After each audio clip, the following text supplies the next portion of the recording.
Hello मित्रांनो, तुमच्या Marathi Dick चॅनलवर स्वागत आहे। मी तुम्हाला मराठी डिक चॅनलवर रोज नवीन इंग्रजी शब्द शिकवणार। तर चला समय नष्ट न करता आजच्या व्हिडिओमध्ये शिकूया इंग्रजी शब्द गेस्ट।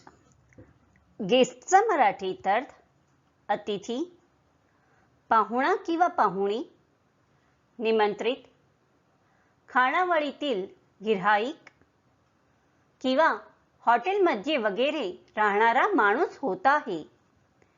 गेस्टला आपण वाक्यात प्रयोग करून बघूया। पहिला वाक्य आहे she was not on the guest list.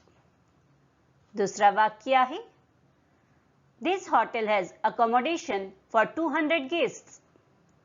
तिसरा वाक्य आहे when my guest arrives please inform me. चौथा वाक्य आहे He was the guest of honor.